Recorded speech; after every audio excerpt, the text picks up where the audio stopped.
parce qu'elle pose question à toute conscience humaine, ne devrait être décidée que par la voie du référendum. La télévision quitte le domaine du laboratoire et entre dans le stade des réalisations pratiques. Today, in the world of freedom,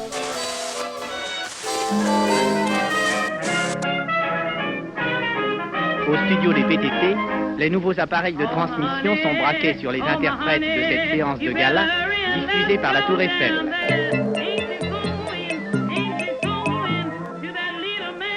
Avant, j'aimais pas la politique, c'est l'émission qui parle différemment de la politique. Nous sommes au Café Français et nous accueillons aujourd'hui Hervé Mariton.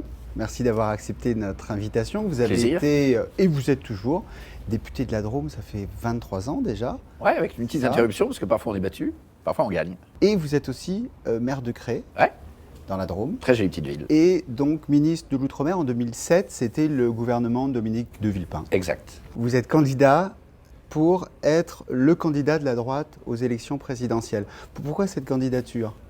Parce que je pense porter le projet qui est le meilleur pour la France aujourd'hui et demain. Qu'est-ce qu'il y a de différent par rapport aux autres ? Je pense que je suis plus lucide que d'autres sur les hypocrisies qui étouffent notre société. Tout le monde fait comme si l'enseignement supérieur était gratuit.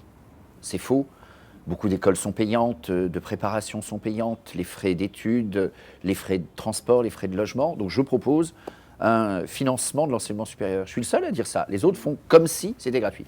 Une hypocrisie que la plupart des jeunes ont dépassée. D'autres exemples, dans le domaine de la fiscalité, dans le domaine du logement. Donc je regarde la France telle qu'elle est, je vois comme elle souffre aujourd'hui. La réalité, c'est celle d'une menace de déclin, quoi. Est-ce qu'on a envie que la France... est-ce qu'on se résigne plutôt à ce que la France décroche ou pas ? Moi, je dis non. Et je propose des moyens courageux, très concrets, très opérationnels. Alors, vous avez sorti un livre il y a peu de temps, le Printemps des libertés, on le voit à l'image. Et donc, 206 pages en quelques mots. Une mesure pour redresser la France. Une mesure.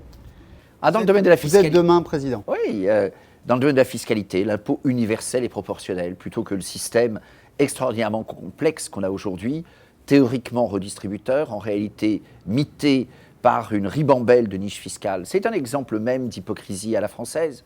Un autre exemple, j'en donne un deuxième, qui est celui du logement. C'est très compliqué de trouver un logement dans notre pays. Théoriquement, il y a le secteur du logement social. C'est en réalité un système qui étouffe complètement. Il étouffe sur lui-même, mais il étouffe les gens. Une grande majorité de Français a accès au logement social théoriquement. Et puis dans la vraie vie, la majorité des Français modestes ne sont pas logés dans le secteur social. C'est bien qu'il y a un truc qui ne colle pas. Et un système qui engrange des financements considérables, des impôts très lourds sur le logement, des subventions très lourdes. C'est vraiment le mauvais côté du système français.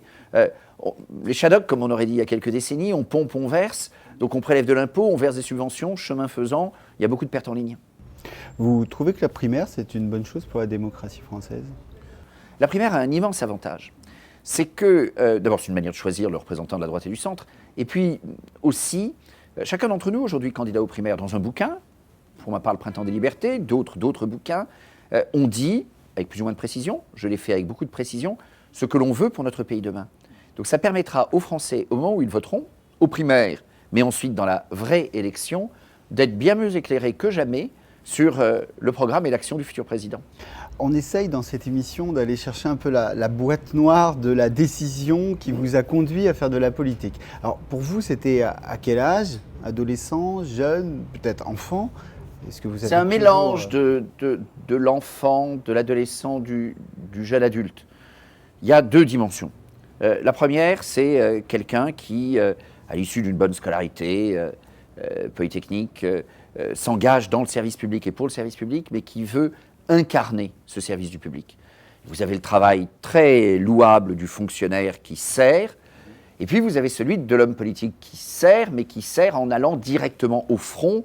Et puis il y a une autre dimension. J'ai 57 ans, c'est celui du garçon qui, tout petit, 3 ans, quitte l'Algérie, un père drômois, une mère, famille en Algérie depuis de très nombreuses générations, et qui a l'histoire qui a explosé dans la vie familiale. Je n'avais que 3 ans quand j'ai quitté l'Algérie. Et c'est donc à un moment, un jeune qui se dit « Mais attendez, ma famille a subi la violence de l'histoire, et ben, j'ai envie de prendre ma part à la construction de l'histoire. » Et c'est vrai alors que je suis de ces hommes politiques qui ne croient pas du tout au sens de l'histoire. Parce que la source de mon engagement, c'est bien de dire je veux prendre ma part à écrire l'histoire pour qu'elle soit aussi belle que possible.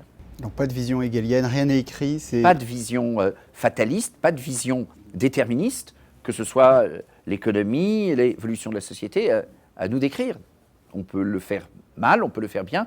J'essaie de le faire bien et j'essaie de le partager. Vous êtes de gauche? Non, mais je suis optimiste.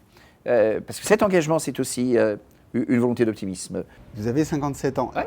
Peut-être c'est l'heure de se dire qu'est-ce que vous avez très bien fait, une chose dont vous êtes très fier de votre parcours politique, et puis peut-être la chose que vous regrettez. Je pense que dans mon parcours politique, j'ai eu de l'influence sur la fabrication des idées. C'est un peu prétentieux, peut-être dit comme ça, mais c'est vrai que j'ai toujours été un peu mis dans cette case. Et je pense réellement que les idées que j'ai produites, les tribunes publiées, les débats animés, l'implication parlementaire, très technique, système ferroviaire, sur des questions de société, les débats de la famille, mon implication comme porte-parole du groupe républicain à l'Assemblée sur le budget, tout ça a de l'influence. Mais il y a un moment où vous vous dites, si je ne vais pas au front moi-même, eh bien, au fond, les idées ne seront pas portées suffisamment. Un jour, un collègue m'invite pour ses vœux. Très belle réunion, je fais un beau discours, tout ça fonctionne très bien. Mais ce qui en réalité m'avait frappé, c'était son introduction. Mariton est un type très bien, vous allez voir, ce sera passionnant, c'était sympa de sa part. Et en plus, il a une immense qualité, il n'a pas d'ambition. Je me suis dit, là, il y a un truc qui ne colle pas. Parce que si je suis enfermé dans la case du type qui témoigne, aimable témoignage intellectuel, mais qu'en même temps, je suis aussi enfermé dans la case du type qui n'a pas d'ambition, comment est-ce que mes idées vont percoler véritablement ? Donc il faut les porter, et donc je suis candidat. La principale erreur, c'était peut-être d'avoir pas suffisamment d'ambition, Oui. puis là, peut-être votre principale fierté, c'est du coup d'y aller. Oui, vous avez tout compris. On va résumer. L'événement de l'histoire de France qui vous marque le plus, qui est un moment pour vous charnière de cette histoire, qui peut-être constitue un point d'ancrage pour votre parcours. Dans l'histoire de France, j'ai toujours été marqué par la Réforme, l'histoire du jansénisme, Pascal, les provinciales. Le Pascal qui m'intéresse est celui des provinciales, avec, vous le voyez, une exigence de raisonnement. En politique, on manque si souvent de rigueur, non pas rigueur au sens père Fouettard, mais rigueur au sens la construction du raisonnement, la rigueur intellectuelle, l'honnêteté intellectuelle. Et puis je lis l'histoire avec la place de Pascal dans la construction des idées en France. Du coup, vous avez répondu à ma deuxième question, c'était le personnage de l'histoire de France. Alors peut-être un deuxième, Pascal, et puis... J'aime beaucoup, pour rester dans la réflexion, la philosophie, j'aime beaucoup Bergson, avec, dans la lignée de Pascal en quelque sorte, une forme de doute, et en même temps, un regard optimiste. Mais c'est intéressant parce que vous dites, j'y vais, Ouais. je vous demande vos modèles dans l'histoire de France, vous me citez deux philosophes, et pas deux hommes d'action. Vous auriez pu me citer, je sais pas, Bonaparte, tout ça. Non, deux philosophes. Je sais qu'à droite, il y a une mode actuellement qui est de dire il faut des chefs, un discours bonapartiste. Eh ben, c'est pas ma culture à moi. Je vous l'ai expliqué. Mon histoire politique. Donc, l'idée sur laquelle la France aurait besoin d'un chef qui, armé d'une baguette magique, va résoudre les problèmes du pays, je n'y crois pas. Donc, si vous me demandez de m'inspirer d'un responsable politique, dans ce que la France a fait de mieux, c'est-à-dire sa pensée, sa rationalité. la réalité, c'est assez tragique ce que je vous dis en réponse. Mais c'est que la France, en effet, je trouve, est plus forte par sa pensée que par son action politique. Vous m'amenez à dire les choses ainsi. C'est terrible, mais ça veut dire qu'il y a beaucoup de boulot à faire. Ça tombe bien, j'y suis prêt. Alors, il est tradition dans l'émission de terminer par une question d'étudiant. C'est un étudiant de Sciences Po, alors que vous ne connaissez pas, mais lui vous connaît parce qu'il était au lycée de Die, qui est à côté de Cré, je crois. Oui, tout à fait. Voilà. Et donc on va l'accueillir.